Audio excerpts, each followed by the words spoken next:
Hello everyone, welcome to LukeLore, a quick deep dive into a folklore topic where I share some of the stories from around the world that have piqued my interest.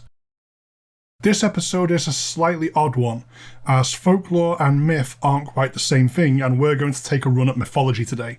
It's a bit complicated. Folklore, mythology and legend are all connected, but with some commonly used distinctions between the three. Mythology is usually heavily codified, with deep religious or cultural ties. Legend is typically based in history, although not always confirmed historical events that become mythologized. Folklore is a little sideways of all of this, much smaller in scope and localized typically, and frequently handed down in the oral tradition. Not even always as a spoken narrative, but frequently in songs or rhymes. Obviously, folklore has been getting steadily collected and written down more, as for decades, if not centuries, technology has made keeping records easier and easier. It's the source of origin distinguishing it more from myth or legend. But you know what? It's all mine now. I've blurred the lines a lot already at times, but this episode I'm making a focused effort to draw a line. It's all folklore, and it's all on the table for the show.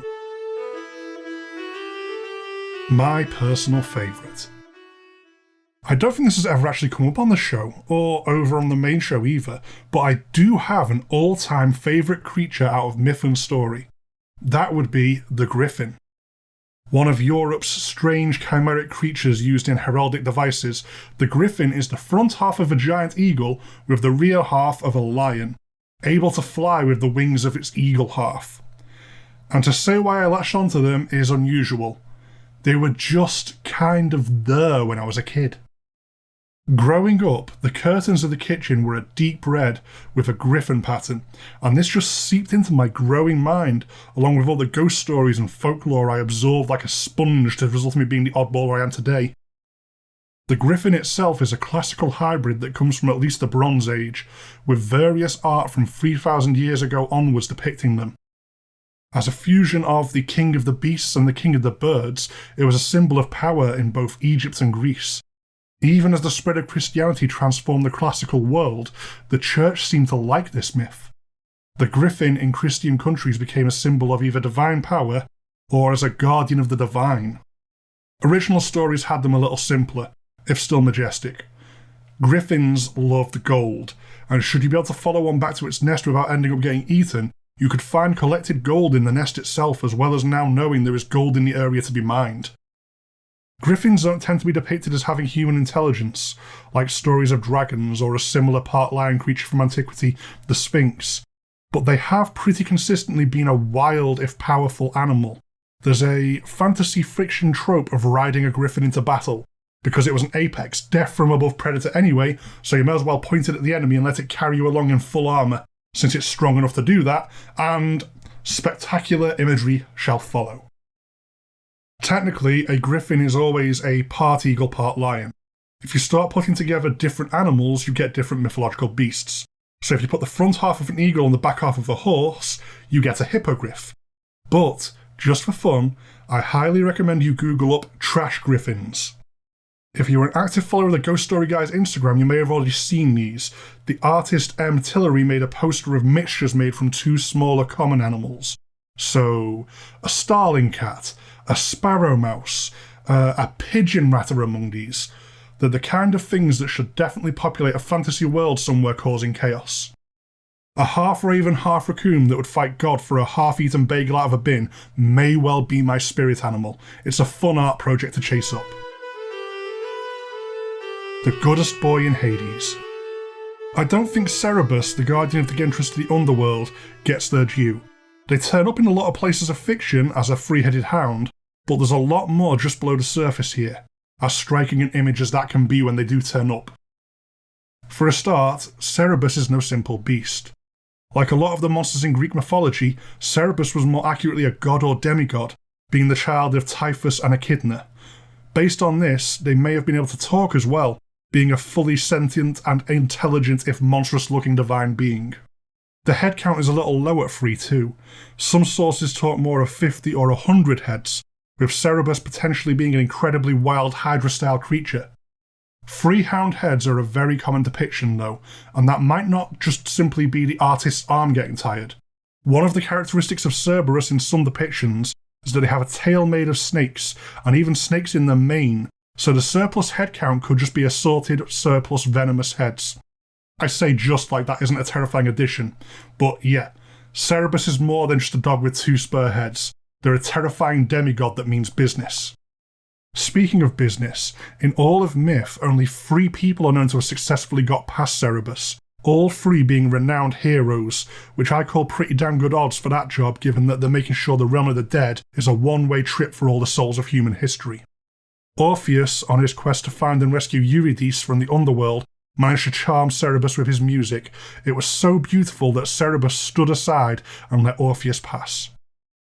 On a less noble note, when Aeneas visited the Underworld, it was with the help of a drugged honey cake that put Cerebus to sleep, which speaks to the hound nature of them, I guess. Like, spit that out? No, and it's asleep. This tale is where you get the phrase a sop for Cerebus, describing bribing an uncooperative person into being quiet. Hercules, on one of many legendary drunken rampages, got into a fistfight with Cerebus and proceeded to choke them out despite the biting snakeheads, before parading Cerebus about Greece, leaving fear and panic in his wake. Not too sure whose side I was on for that one, although the two did make a united front of terrifying Eurystheus, who was stupid enough to demand Hercules bring him Cerebus as one of his 12 labours, who then proceeded to run away and hide in a giant pot when Hercules returned triumphant. Still, Cerebus is definitely the goodest boy of the Underworld, even with 3 mistakes to their name and an unflattering turn of phrase attributed to them. Even the simpler depictions of just a 3-headed hound are usually a fun standout in modern stories using them. The elephant-sized lizard in the room. If I'm going to go out of my way to blunder into specifically mythology, I don't think I can avoid talking about dragons. Dragons are odd to talk about for all their global ubiquity, perhaps because of it. What dragons exactly do you mean? There is a very broad East versus West approach to them, which proceeds to ignore other dragon-like depictions around the world, such as the horned serpents of Native American myth, renowned for their knowledge, and such examples as the South American feathered serpent god Quetzalcoatl. Let's keep it simple-ish with a broad Old World West v East focus. Western dragons tend to be 6-limbed enormous lizards that breathe fire, 2 of those limbs being ginormous wings, although they also tend to be more poisonous than incendiary if you go back to some classical depictions. While easily predating Christianity, once the church had become the norm across Europe, dragons became linked to evil and even directly becoming manifestations of the devil in tales told about them. Tolkien with The Hobbit further codified what exactly a dragon means to Western pop culture in a similar way to Stoker with vampires, taking assorted myth and folklore to condense down into an iconic image, redefining how dragons were seen going forwards. Powerful, arrogant, smart, deadly, most definitely fire-breathing and loving to hoard treasure. That they were evil was unquestionable in the stories of Middle-earth. But dragons were too awe-inspiring to remain that way. Dragons are just too popular in Western pop culture to stay frozen as what Smaug had defined them as. Sometimes animalistic, sometimes still evil and simple in their use, dragons are everywhere and generally pretty well loved even in their villain turns. They're no longer considered the front for the biblical devil, at least. If there's a fantasy world, there's generally going to be a dragon, whether it's a subversion or an iconic interpretation. That trope is very likely to appear and be a crowd pleaser to boot. Eastern dragons, more specifically East Asia, are a little different though. Divine for starters, not demonic. Instead of the stocky, almost living tank depictions of the Western dragon, those of the East are live and serpentine. They represent flowing water and raging storms, as opposed to fire and lurking in underground layers. They represent knowledge, not greed. Arrogance still comes into it, whether from some stories or in the Chinese zodiac as a character flaw those born under the year of the dragon need to be aware of, but I suppose it's easy to be arrogant when you're overwhelmingly powerful. But there's an interesting global response to these ultimately very different depictions. Show someone a picture of either, and that person will name you a dragon with no problem. You are already dead. At the risk of having too much of a reptile theme this episode, I wanted to bring up a myth I've really enjoyed over the years, that of the Hydra. I feel some overexposure has lessened just how terrifying this concept for a monster is. It's poisonous. Not as in don't eat it, which probably don't do that either, but every breath it exhales is both poisonous and corrosive. Just breathing in where a Hydra breathes out is enough to melt a person. To get an obvious one out of the way, it's also a giant lizard. It sounds simple, but you know what isn't a giant lizard? Basically everything else. Then we get onto the really cool Hydra tricks. If you cut off one head, 2 more grow in its place. This is somewhat of a multiplication problem, as we've just gone over the small problem that this is a giant lizard that exhales acidic poison.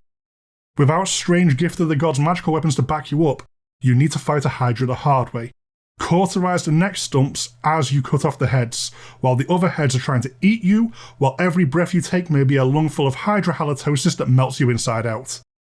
There's then the small problem of other magical properties the Hydra has. Plant Hydra teeth in the ground, get skeleton warriors from the Underworld sprouting. Most people my age have very fond memories of Jason and the Argonauts, where a classic Ray Harryhausen fight follows after the teeth of the Hydra are planted and a prayer said over them.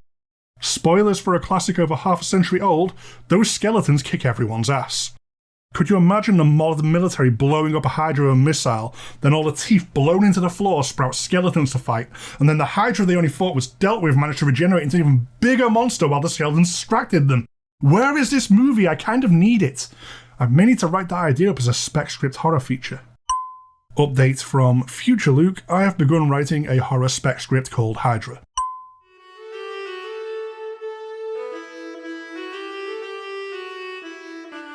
That's all for this episode. I've joked a little today about tackling myth head on, but the show has already been open to a wider focus anyway, with no small number of figures of myth hiding in previous episodes.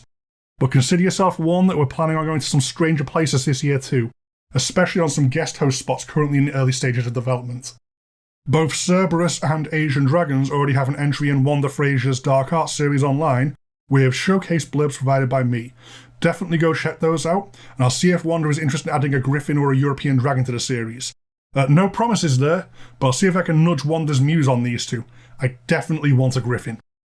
If you do want to contact me, then there's the show's dedicated email, LukeLoreGSG@gmail.com, and the general show email, ghoststoryguys@gmail.com.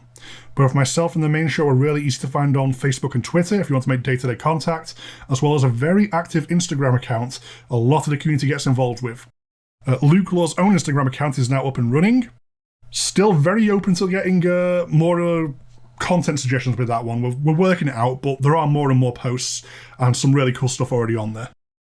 If you want to support the show directly, definitely check out our Patreon at patreon.com/ghoststoryguys. It'll get you access to all sorts of GSG goodies at different tiers, my incentive being that LukeLore episodes go out to patrons a little early. As ever though, the absolute best thing anyone can do to support the show is to give it a listen. Share this around if you think you might know someone who may be interested, leave a review if you get the chance to help signal boost me, and most of all, I simply hope you enjoy what I'm doing here. Goodbye for now.